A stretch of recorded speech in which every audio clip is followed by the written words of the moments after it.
Kieran, courthouse. Alison, it is so good to see you in the courthouse. This has been a journey.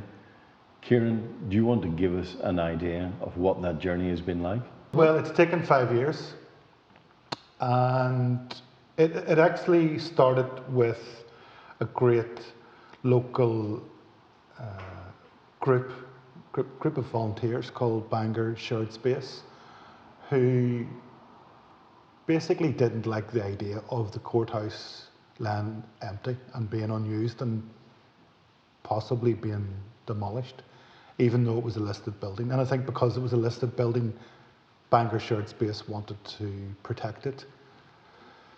I got involved with the group to try and help them, to be part of a group to save it. And in turn, they very kindly handed the baton over to us, over to Open House Festival. And that was 5 years ago. And we kind of took it on from there. It's been 5 years, ups and downs. They had the idea to try and acquire the building through community asset transfer. So there's legislation for this, for empty public buildings to be given to voluntary organisations for public benefit. It hasn't happened in Northern Ireland before, even though there's legislation for it. But I think it was a good fit for Open House because we already had a viable business that was able to prove community benefit, and we had a viable business plan as to how to, turn the building into a self-sustaining creative business for the future. So it seemed like a really good marriage between the two. So, key milestone achieved. We're now here. You have occupation. What's the future? I guess the future is ours because we're fortunate enough now to actually own the building. So the keys are ours. The deeds are in the name of Open House Festival Limited, which is a charity.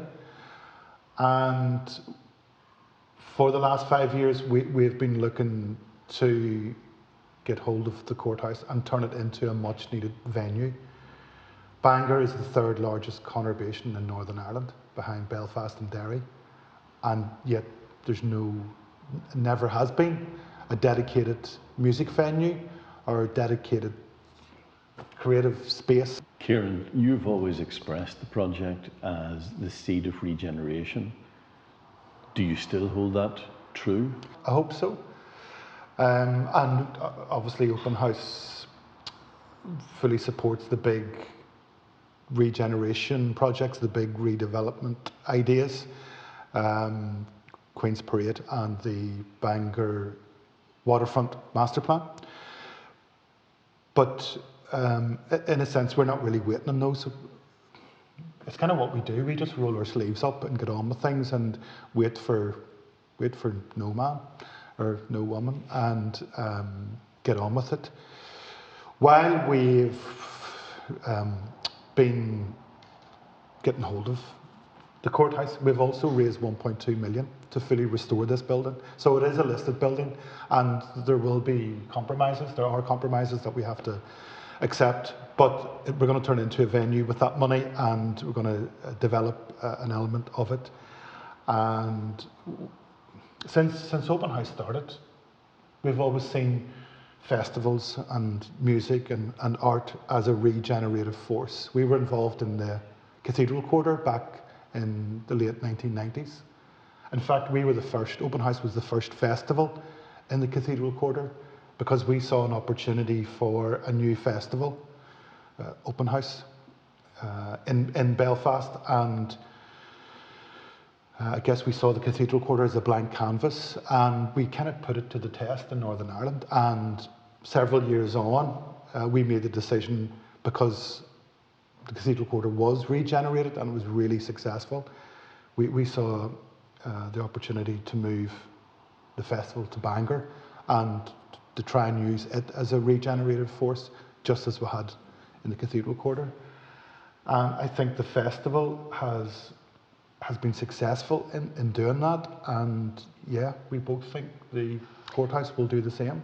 I think in a way the courthouse is the physical embodiment of everything that we've been trying to do through events, and it's about making people feel differently about the town instead of looking at it in terms of the things that aren't working, you know, the empty shop units, the derelict buildings.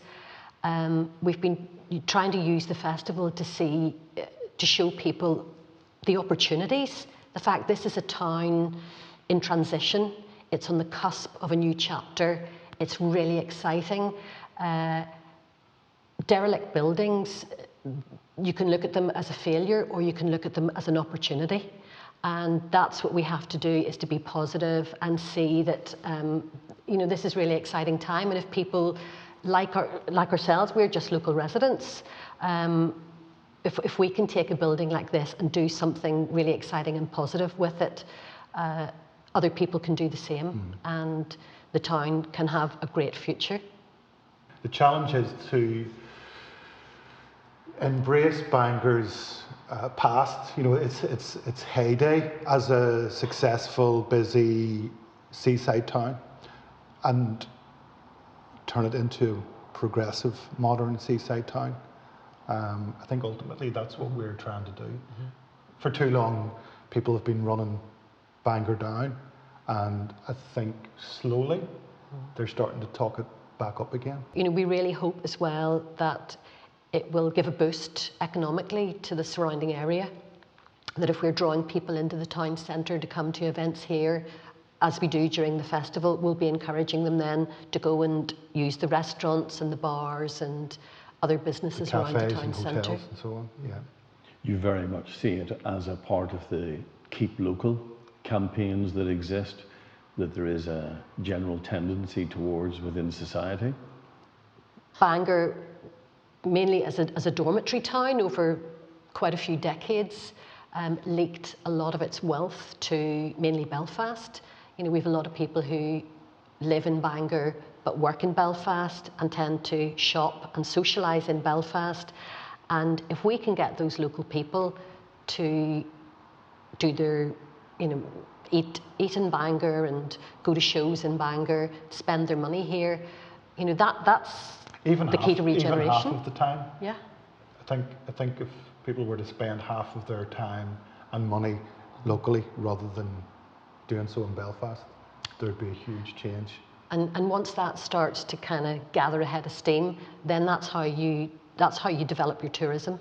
That people then are attracted because they see an attractive place to live, yeah, not just an attractive place to visit. And I think that's something we feel strongly about. Yeah. But we're not only concerned with the economic leakage from Bangor into Belfast, we're possibly even more concerned with the creative leakage from Bangor creatives not going to Belfast, but leaving the country altogether and going to places like London. And we hope that the courthouse will provide definitely a much needed kind of resource for young bands, for young artists, for young musicians, painters, writers, poets. In many ways, what the festival is trying to do as a place-making organisation is to give people more confidence about who they are and what their town is and what their town can offer them. And we're hoping that the courthouse will play a small part in giving people a sense of belonging and a sense that they don't have to leave here, they don't have to go elsewhere, they don't have to go to England or Scotland, that Bangor can be as good as nearly anywhere else. Timeline? When are we going to be here? When is going to be our first event? Well, this is February 21, and the plan is that the appointed contractors will go on site early May, the 4th of May, hopefully, and that the restoration and development will take between 10 and 12 months maximum. So we're hoping that we will open the doors and be putting on events during the summer of 2022. Possibly we could launch the building during our August Festival of 2022. very exciting. Very exciting. Over this last week, you have been hosting a number of bands and small events, all very COVID respectful, I would say. That must have given you an insight as to how the building is going to be used and how people are going to enjoy it. Have you learned something? Are we going to see something arising from those video experiences? I've learned that there's going to be sound spill. I've learned that multiple events at the same time might not be possible, depending on, I suppose, the type of events. I think the room works. I think we're in the old banking hall, which will be, because if people maybe don't know this, it was actually built in 1866 as a bank by the Belfast Banking Company, and around 1950 they left and the Court Service of Northern Ireland took it over and turned it into Bangor Courthouse, and then they left in 2013. But this is the old banking hall, and then the courtroom. It became the courtroom after that. And then the main courtroom, and this is the live room, and everyone that performed here last week said the acoustics are fantastic, and they all wanted to come back actually and rehearse here. So we've learnt that the room has got good acoustics, which is a huge relief. Had it been the other way around, I think we may have had to rethink a few things. And it's been great getting in and doing some meanwhile use in the building while we're in between. We've got that short window between getting the keys, owning the building, and the contractors coming in. We've had a couple of months, including making these videos, to try the building out, and our plans have changed. The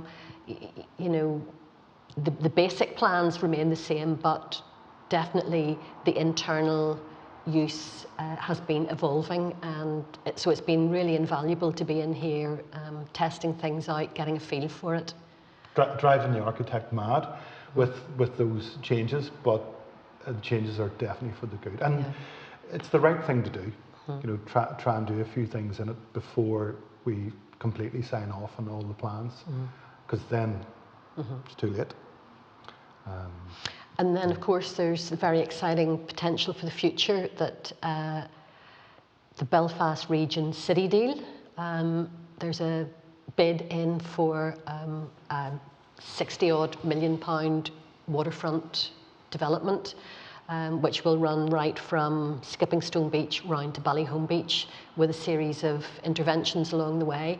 And one of those is to build an extension to the courthouse out into the backyard. There's a huge backyard that's actually bigger than the building itself, with a big stone wall around it. And the plan is, if everything goes according to plan, to build a big dedicated performance space out the back that would be capable of having maybe 400 plus people standing at a show.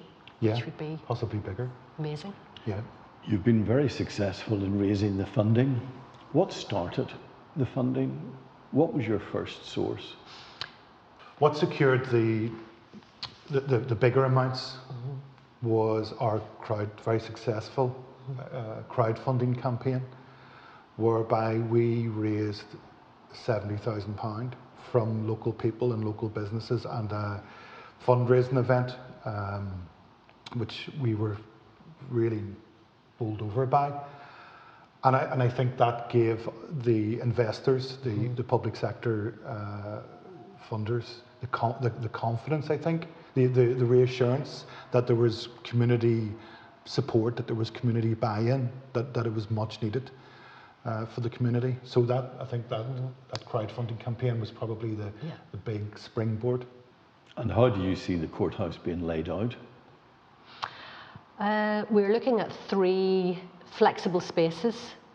This will be one, there will be another one across the hall, and a third one upstairs, and then some office space at the back. What can we expect to see in the courthouse in the future? We hope to programme events within the courthouse on a year-round basis that people are maybe familiar with. during our August festival. So we hope to pack lots of music events, theatre, film screenings, comedy, spoken word events, literary events, pop-up restaurants, all the things that maybe people are familiar with during the festival will be happening in the courthouse all year round for 12 months. But we're also open to the idea of people coming to us. In fact, we're very much open to the idea of people coming to us with creative ideas. Because we want people to feel that the courthouse is theirs, that they can use it, they can do stuff in it and try stuff out, and not be afraid to make mistakes. Yeah, I think that's one of the most exciting things, is that this is going to be a resource not just for our organisation but for other creatives here in the town, and hopefully lots of exciting new collaborations in the future. It sounds like something Bangor is going to cherish for many years. Thank you. Thanks, Stephen. Thank you.